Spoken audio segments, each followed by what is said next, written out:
ये कहानी शुरू होती है वहीं से जहां स्पाइडरमैन फार फ्रॉम होम खत्म हुई थी, जब जे जोनाह जेमिसन ने पूरी दुनिया के सामने मिस्टीरियो के एडिट किए हुए वीडियो को चलाकर पीटर पार्कर की असली पहचान को उजागर कर दिया और उस पर मिस्टीरियो की हत्या का झूठा इल्जाम लगा दिया।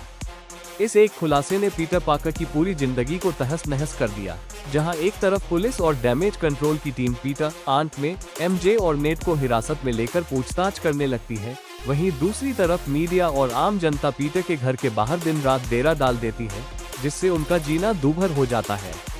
हालांकि मैट मर्डॉक नाम का एक अंधा वकील कानूनी तौर पर पीटर के सारे आरोपों को खारिज करवा देता है, लेकिन समाज की नजरों में पीटर अभी भी एक विलेन ही बना रहता है, जिसका सबसे बुरा असर तब दिखता है जब एमजे, नेड और पीटर तीनों को उनकी स्पाइडरमैन से जुड़ी बदनामी के कारण MIT यूनिवर्सिटी में एडमिशन देने से मना कर दिया जाता है। अपने दोस्तों का करियर बर्बाद होते देख पीटर बेहद दुखी हो जाता है और इस समस्या का समाधान ढूंढने के लिए वो डॉक्टर स्ट्रेंज के पास जाता है, जहां वो स्ट्रेंज से एक ऐसा जादू करने का अनुरोध करता है जिससे पूरी दुनिया ये भूल जाए कि पीटर पार्कर ही स्पाइडरमैन है। डॉक्टर स्ट्रेंज उसे चेतावनी देते हैं कि यह रून्स ऑफ कफरकोल नाम का मंत्र बेहद खतरनाक है, लेकिन पीटर की लाचारी देखकर वे इसे करने के लिए तैयार हो जाते हैं। पर जैसे ही स्ट्रेंज मंत्र पढ़ना शुरू करते हैं, पीटर बीच में ही हस्तक्षेप करने लगता है और कहने लगता है कि उसकी आंत में एमजे, नेड और हैप्पी होगन को उसकी सच्चाई याद रहनी चाहिए। पीटर के बार बार टोकने और मंत्र में बदलाव करवाने के कारण डॉक्टर स्ट्रेंज का ध्यान भटक जाता है और वह जादुई मंत्र पूरी तरह से अनियंत्रित होकर मल्टीवर्स की सीमाओं को तोड़ देता है, जिसे स्ट्रेंज किसी तरह एक जादुई डिब्बे में कैद तो कर लेते हैं, लेकिन तब तक बहुत देर हो चुकी होती है और दूसरे ब्रह्मांडों से वे लोग इस दुनिया में खींचे चले आते हैं जो ये जानते थे कि पीटर पार्कर ही स्पाइडरमैन है। पीटर जब MIT की अधिकारी से बात करने के लिए अलेक्जेंडर हैमिल्टन ब्रिज पर जाता है, तभी अचानक वहां दूसरे यूनिवर्स का डॉक्टर ऑक्टोपस आ धमकता है और पीटर पर जानलेवा हमला कर देता है। लेकिन लड़ाई के दौरान जैसे ही डॉक ओक के नैनोटेक वाले रोबोटिक हाथ पीटर के आयरन स्पाइडर सूट को छूते हैं, पीटर का सूट डॉक ओक के हाथों को अपने नियंत्रण में ले लेता है और इसी बीच वहां ग्रीन गोब्लिन भी आ जाता है। पर इससे पहले कि वह हमला कर पाता, डॉक्टर स्ट्रेंज पीटर और डॉक ओक को टेलीपोर्ट करके अपने सैंक्टम सैनिटोरियम के तहखाने में बने एक जादुई जेल में बंद कर देते हैं।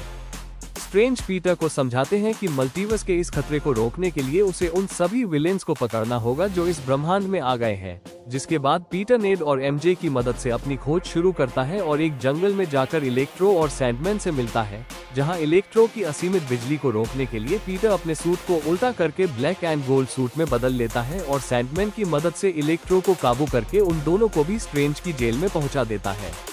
इसी दौरान नॉर्मन ऑसबॉर्न, ग्रीन गोब्लिन, अपने भीतर के विलेन गोब्लिन के प्रभाव से मुक्त होकर डरा सहमा आंट में के फीस्ट वाले शेल्टर होम में शरण लेता है, जहां आंट में पीटर को बुलाती है और नॉर्मन की मानसिक हालत देखकर पीटर के मन में उसके प्रति सहानुभूति जगती है और वो उसे भी सुरक्षित सैंक्टम ले आता है, जहां छिपकर बैठा लिजार्ड, डॉक्टर कट कॉर्नर्स, भी पहले से ही कैद था। जब ये सभी विलेन्स एक जगह जमा होते हैं, तो उन्हें एहसास होता है कि अपने अपने यूनिवर्स में वे स्पाइडरमैन से लड़ते हुए मरने वाले थे, और तभी डॉक्टर स्ट्रेंज उस जादुई डिब्बे को लेकर आते हैं जिसे एक्टिवेट करके इन सभी को वापस उनके ब्रह्मांड में भेजा जा सकता था जहां उनकी मौत निश्चित थी।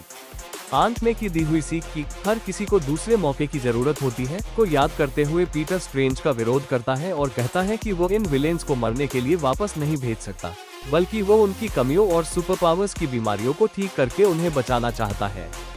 इस बात को लेकर पीटर और डॉक्टर स्ट्रेंज के बीच मिरर डायमेंशन में एक जबरदस्त लड़ाई होती है, जहां पीटर अपनी गणित और बुद्धिमानी का इस्तेमाल करके स्ट्रेंज को उन्हीं के जादुई धागों में बांध देता है, उनका जादुई स्लिंग रिंग छीन लेता है और उस जादुई डिब्बे को लेकर हैप्पी होगन के अपार्टमेंट में आ जाता है।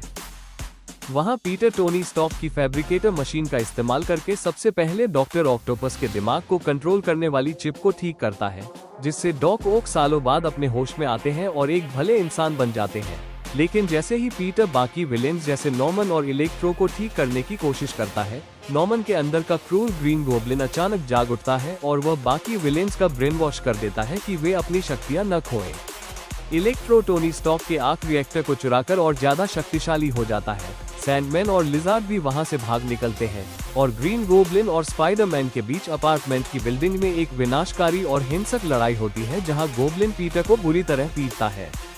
इसी तबाही के बीच ग्रीन गोब्लिन अपने ग्लाइडर से आंट में पर जानलेवा हमला कर देता है और मरते मरते आंट में पीटर को इतिहास की सबसे बड़ी सीख देती है कि बड़ी ताकत के साथ बड़ी जिम्मेदारी भी आती है, जिसके बाद वे पीटर की बाहों में दम तोड़ देती हैं और पीटर गहरे सदमे, गुस्से और अकेलेपन में डूबकर वहां से गायब हो जाता है।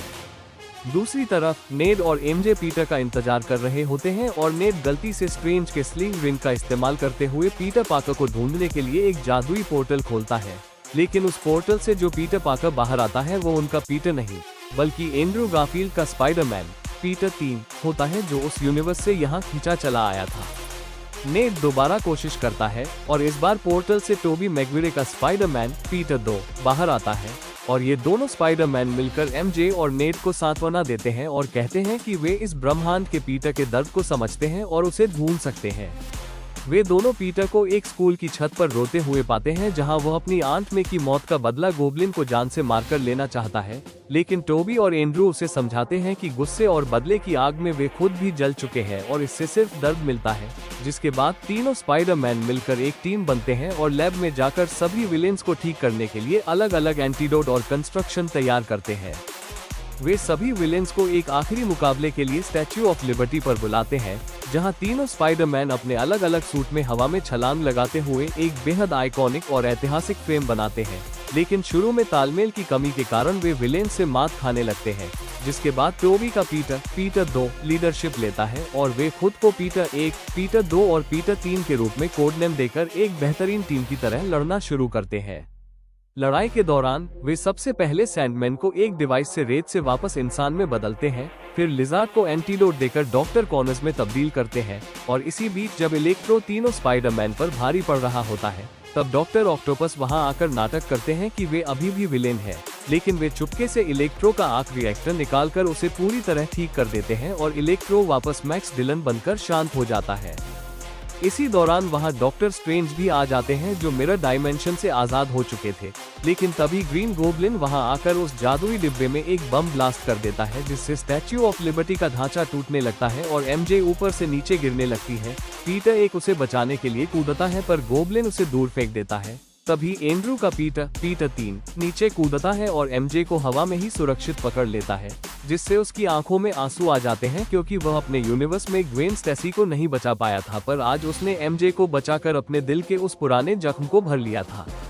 अब मैदान में सिर्फ ग्रीन गोब्लिन बचता है और पीटर एक गुस्से में अंधा होकर गोब्लिन पर टूट पड़ता है। उसे इतनी बेरहमी से मारता है कि गोब्लिन का चेहरा खून से लथपथ हो जाता है और पीटर गोब्लिन के ही नुकीले ग्लाइडर को उठाकर उसे जान से मारने के लिए जैसे ही नीचे लाता है, वैसे ही टोबी का पीटर 2 बीच में आकर ग्लाइडर को पकड़ लेता है और पीटर 1 को एक कातिल बनने से रोक लेता है। इसी बीच गोब्लिन चुपके से टोबी की पीठ में छुरा घोंप देता है, लेकिन टोबी उस दर्द को सह जाता है और पीटर 1 तुरंत गोब्लिन को ठीक करने वाला एंटीडोट उसके गले में इंजेक्ट कर देता है, जिससे गोब्लिन का शैतान हमेशा के लिए मर जाता है और नॉर्मन ऑसबॉर्न रोते हुए होश में आकर अपनी गलतियों पर पछताने लगता है। लेकिन जादुई डिब्बे के फटने के कारण मल्टीवर्स का आसमान पूरी तरह फट चुका होता है और दूसरे यूनिवर्स के अनगिनत लोग जो स्पाइडरमैन को जानते हैं इस ब्रह्मांड में आने के लिए कगार पर खड़े होते हैं, जिसे डॉक्टर स्ट्रेंज भी रोकने में असमर्थ हो रहे होते हैं। स्थिति की गंभीरता को समझते हुए पीटर एक डॉक्टर स्ट्रेंज से कहता है कि अब केवल एक ही रास्ता बचा है कि स्ट्रेंज एक नया मंत्र पढ़े जिससे पूरी दुनिया ये भूल जाए कि पीटर पाकर नाम का कोई इंसान कभी इस दुनिया में था भी, जिसका मतलब ये था कि कोई उसे कभी याद नहीं रखेगा। स्ट्रेंज बेहद दुखी मन से इस बात के लिए तैयार होते हैं और पीटर अपने दोनों बड़े भाइयों टोबी और एंड्रू को गले लगाकर उन्हें अलविदा कहता है और उनका शुक्रिया अदा करता है, और फिर वो एमजे और नेड के पास जाकर उन्हें पूरी सच्चाई बताता है और एमजे से वादा करता है कि वह उसे ढूंढ निकालेगा और सब कुछ दोबारा याद दिलाएगा। मंत्र पूरा होते ही आसमान ठीक हो जाता है। दोनों स्पाइडरमैन और सारे विलेन्स अपने अपने ब्रह्मांड में वापस सुरक्षित लौट जाते हैं और पूरी दुनिया के दिमाग से पीटर पाकर का अस्तित्व पूरी तरह मिट जाता है, यहाँ तक कि डॉक्टर स्ट्रेंज, नेड और एमजे भी उसे नहीं पहचानते।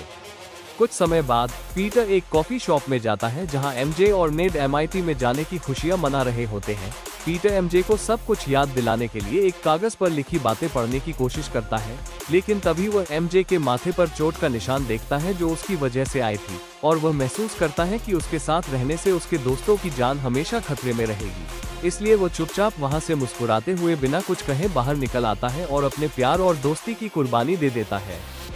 कहानी के अंत में पीटर अपनी आंट में की कब्र पर जाता है जहां हैप्पी होगन भी आता है, लेकिन हैप्पी भी उसे नहीं जानता और पीटर बस इतना कहता है कि वह मेरे को किसी तरह जानता था। अब पीटर पूरी तरह से अकेला हो चुका है। उसके पास न तो टोनी स्टार्क की दी हुई कोई एडवांस तकनीक है, न पैसे हैं और न ही कोई परिवार या दोस्त। वो एक छोटे से सस्ते किराए के कमरे में रहने लगता है, खुद अपने हाथों से सिलाई करके एक साधारण सा लाल और नीला क्लासिक स्पाइडरमैन सूट बनाता है और बर्फबारी के बीच न्यूयॉर्क की गगनचुंबी इमारतों के बीच से पुलिस के सायरन की आवाज सुनकर एक बार फिर हवा में जाला फेंककर छलांग लगा देता है, जो ये दिखाता है कि सब कुछ खोने के बाद भी वह रुका नहीं है, बल्कि अब वो सच में एक परिपक्व, जिम्मेदार और असली मायनों में द नेबरहुड स्पाइडरमैन बन चुका है।